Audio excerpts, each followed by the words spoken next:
అయితే టైం సరిపోదండి. మళ్ళీ మళ్ళీ వీడియోలు చేయాల్సొస్తుంది. అయితే యాక్చువల్‌గా ప్రపంచ యుద్ధాలు చరిత్రలోనైనా సరే, ఇప్పటివరకైనా జరిగిన యుద్ధాలనేది ఒక భూమి గురించే జరిగింది. అంటే ల్యాండ్ గురించి జరిగింది. కాబట్టి మన దేశం మీద ఇప్పుడు యుద్ధాలు చేయడానికి యుద్ధాలు చేయాలని ఇప్పుడున్న సిట్యుయేషన్‌లో ఇప్పుడున్న ఆహ్, ఏమంటారు దాన్ని? ఆహ్, ఈ జనరేషన్‌లో యుద్ధాలు చేయాలని ఎవరు అనుకోరు. ఎందుకంటే యుద్ధాలు చేయడం వల్ల నష్టమే కాబట్టి మ్యాక్సిమం శాంతియుతంగా ఉండాలనే కోరుకుంటారు. ఏ కంట్రీ అయినా, ఎవరైనా, మానవుడైన వాడు, మనిషి అనేవాడు. కాబట్టి కొంతమంది కొంతమంది వల్ల అంటే ఇలాంటి ఉగ్రవాదుల వల్ల, అంటే స్వార్థపరుల వల్ల, ఎందుకంటే మంచిగా ఉన్న దగ్గరే చెడు ఉంటుంది. కాబట్టి మ్యాక్సిమం ఇలాంటి చెడ్డ వల్ల ఏమైందంటే భారతదేశంలో ఈ భూమికి ఉన్నంత విలువ ప్రస్తుతానికి దేనికి లేదు నాకు తెలిసి. కాబట్టి ఆ ల్యాండ్ ఈ వక్ఫ్ బోర్డు వల్ల కొన్ని ల్యాండ్లు వాళ్ళు ఆక్రమించేవాళ్ళు ఇండియాలో. ఈ భూములను మళ్ళీ మన ఇండియన్స్కి అమ్మి కొన్ని కోట్లు ఆర్జించేవాళ్ళు, కొన్ని కోట్లు సంపాదించేవాళ్ళు. రాజకీయ నాయకుల వల్ల అండతోటి రాజకీయాలు కొంత అమౌంట్ అప్పచెప్పి ఈ ల్యాండ్ని అనేది ఆక్రమించుకొని అక్కడ కన్స్ట్రక్షన్లు దానికి దీనికి అమ్ముకునేవాళ్ళు. రియల్ ఎస్టేట్లు పరంగా కొన్ని కోట్లకు అమ్మేవాళ్ళు. దానివల్ల ఏంటంటే ఈ ఉగ్రవాదులు అనే వాళ్ళ సంవత్సరాలు వాళ్ళు పెంచి పోషించేవాళ్ళు. ఇక్కడ మెయిన్ కొంతమంది అమాయక ప్రజలను వీళ్ళ వైపు మళ్లించుకొని ఒక మతం అనే పేరుతోటి వాళ్ళను అజ్జేస్తూ మనం అలా ఉండాలి, ఇలా ఉండాలి, మనం ఇంకా ఎంతో అభివృద్ధి చెందాలా, మనం ఒక దేశాలను పరిపాలించాలి, మనకి ఇన్ని ఉన్నాయి అన్ని ఉన్నాయని చెప్పేసి వాళ్ళను మభ్యపరిచి ప్రలోభాలకు లోపరిచి ఇలాంటి వాళ్ళను లోపరుచుకొని ఇలాంటి ఉగ్రదాడులకు పాల్పడుతుంటారు. అసలైన విలన్ వీళ్ళు కాదు, అసలు పాకిస్తాన్లో కాదని నేను అనుకుంటున్నాను. ఎందుకంటే వాళ్ళకి యుద్ధం చేసే ధైర్యం లేదు, అది సాహసించరు అలాంటి వాళ్ళు. ఇంకోటి, పాకిస్తాన్ వల్ల మనం మీద యుద్ధం చేయాలని అనుకుంటే ముందు నుంచే ప్రిపేర్ అయ్యేవాళ్ళు. ఎందుకంటే సడన్గా యుద్ధం చేస్తే మనం రియాక్షన్ ఎలా ఉంటుంది అనేది వాళ్ళకి తెలుసు.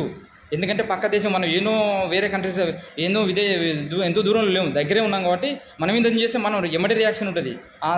ఆ సిచ్యువేషన్కు వాళ్ళు తట్టుకోలేరు. కాబట్టి వాళ్ళు యుద్ధం చేయాలని అనుకోలేదు. వాళ్ళు చేసినని కూడా చెప్పడానికి లేదు. కొంతమంది ఉగ్రవాదులు, ప్రపంచంలో ఉన్న ఉగ్రవాదులు ప్రపంచాన్ని శాంతియుతంగా ఉండనీయకుండా నష్టపరచాలనే ఎదురు చూస్తూ ఉంటారు. ఎందుకంటే వాళ్ళకు బతకచేత కాదు కాబట్టి, ఎందుకంటే సమాజంలో ఇమడలేరు కాబట్టి. కొంతమంది వల్ల ఇలాంటి అశాంతులు ఏర్పడుతూ ఉంటాయి అన్నమాట ప్రపంచం మీద. కాబట్టి నేనంటే భారతదేశంలో భూమికి చాలా విలువ ఉంది, కొన్ని కోట్ల విలువ ఉంది. కాబట్టి ఆ ల్యాండ్ను మనం వక్ఫ్ బోర్డు బిల్లు వల్ల మనం సవరించినాం. కాబట్టి దాన్ని ఎటు చేయాలో ఆలోచించక వాళ్ళకు సరైన దారి దొరక ఇలాంటి అల్లర్లు సృష్టించడానికి చేస్తూ ఉంటారు. కాబట్టి అసలైన ఉగ్రవాది వేరే దేశాల్లో ఉన్నాడో ఎక్కడున్నాడో కనిపెట్టి వీళ్ళను ప్రలోభాలకు గురిచేసి వీళ్ళను అమాయక ప్రజలను చంపించడం వలన ఈరోజు ఇది నష్టం జరిగింది.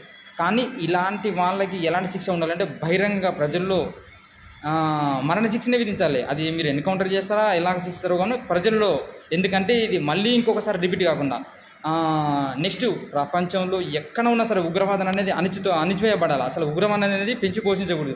అది ఎలాంటి రాజైనా సరే, ఎంత అడ్వాంటైనా సరే, ఏ కంట్రీలో ఉన్నా సరే కానీ వదిలే ప్రసక్తి మాత్రం చేయకూడదు. ఎందుకంటే దీనివల్ల ప్రపంచం శాంతి ఉందని కోల్పోతుంది. దానివల్ల ఈ ప్రాణ నష్టం జరగవచ్చు. ఇప్పుడు చూడండి, అమాయక ప్రజలను బలి తీసుకున్నారు.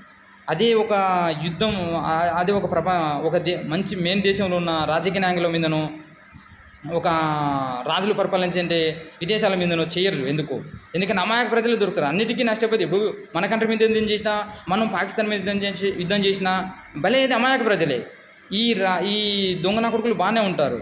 ఎందుకంటే ఈ ఉగ్రవాదులు పోషించే వాళ్ళు వీళ్ళు బాగానే ఉంటారు. కానీ అమాయక ప్రజలు నష్టం. మనం యుద్ధం చేస్తే పాకిస్తాన్లో ఉంటే సాధారణ పబ్లిక్ ఏం సంబంధం చెప్పండి? మన ఇండియాలో ఉండే నిన్న జరిగిన పహల్గామలో, కాశ్మీర్లో సాధారణ పబ్లిక్, టూరిస్టులు, సాధారణ పబ్లిక్ నష్టపోవాల్సిన అవసరం ఉంది. అలా యుద్ధం చేస్తే కూడా సాధారణ పబ్లికే నష్టపోతారు. వీళ్ళందరూ బాగానే ఉంటారు. కానీ ఇలాంటి జరగడానికి వీల్లేదు ఇంకోసారి. కాబట్టి ఖచ్చితంగా ఎక్కడ ఉన్నా సరే, ఎందుకంటే ఈ ల్యాండ్కి విలువ వచ్చింది కాబట్టి, వక్ఫ్ బోర్డు వల్ల అజేయగలిగింది కాబట్టి ఖచ్చితంగా వాళ్ళే మ్యాక్సిమం చేసి ఉంటారని నేను అనుకుంటున్నాను. ఎందుకంటే పాకిస్తాన్లో చేయడానికి ఆస్కారం లేదు. ఎందుకంటే మనకు పెద్ద దేశం యుద్ధం చేస్తే తట్టుకోలేరు. కాబట్టి వీళ్ళను వెతికి అన్ని రకాలుగా ఎంక్వైరీ చేసి ఎక్కడెక్కడ నుంచి ట్రాన్స్ఫర్ జరిగింది, ఏ స్టేట్ నుంచి, కలకత్తా నుంచి జరిగిందా, ముంబై నుంచి జరిగిందా, ఢిల్లీ నుంచి జరిగిందా, వీళ్ళని ఎవరు ఎక్కడెక్కడ పెద్ద అమౌంట్ ట్రాన్స్ఫర్ జరిగింది, అసలు కమ్యూనికేషన్ ఏమేమి వాడారు వీళ్ళు. ఎందుకంటే ఆ దేశం నుంచి, పాకిస్తాన్ నుంచి మన దానికి చొరబడితే వీళ్ళని కాల్పులు జరిగిన తర్వాత ఎలా పారిపోయారు, అసలు ఎక్కడి నుంచి చొరబడ్డారు, మళ్ళీ ఎట్లా రిపీట్ బయటికి ఎలా వెళ్ళిపోయారు, అసలు ఎవరు అక్కడ ఉన్న కాశ్మీర్లో వాళ్ళ సహాయం లేకుండా ఎవ్వరు చూడడానికి ఆస్కారం ఉండదు. వీళ్ళని ఇండియాలో దాచుకోవడానికి పోలంత జాగా ఉంది. ఇప్పుడు కొన్ని స్టేట్లో హైదరాబాద్ స్టేట్ ఉంది. ఎవరెక్కడ ఉంటున్నారో ఎవరికి తెలుస్తుంది చెప్పండి? ఉగ్రవాది వచ్చి హైదరాబాద్లో నివసిస్తున్నాడంటే జీవిస్తున్నాడంటే ఎంతమంది కనిపెట్టగలరు? కాబట్టి కాశ్మీర్లో అసలు మొన్న జరిగిన దీనికంటే ముందు ఎంత ప్రిపేర్ అప్పటికప్పుడే జరిగిందా, ఇది ఎంతమంది ప్రిపేర్ అయ్యి ఇవన్నీ కనిపెట్టి వాళ్ళను బహిరంగంగా ప్రజలలోని ఎన్కౌంటర్ చేస్తారా? ఇంకోటి ఘోరమైన శిక్ష. ఎన్కౌంటర్ చేస్తే ఒకటేసారి చచ్చిపోతారు. కానీ శిక్ష ఎలా ఉండాలంటే ఉగ్రవాదులు ఏర్పడడానికి మళ్ళా భయం ఉండేలా అలాంటి శిక్ష ఉండాలి. జీవితాంతం శిక్షను అనుభవిస్తూ ఉండాలి. వాళ్ళు కాళ్ళు చేతులు మీరు తీసేస్తారా, వాళ్ళను క్షీణించి అది చేస్తారా ఘోరంగా. అంటే ఆ శిక్షలు పడితే ఆ శిక్షలు ఎలా ఉండాలంటే ఉగ్రవాది తయారవడానికి మళ్ళీ భయపడాలి. అలా ఉండాలి శిక్షలు అనేది. అలాంటివి చేసి ప్రపంచాన్ని శాంతియుతంగా వైపు నడిపించాలనేది నా విన్నపం. అంతే.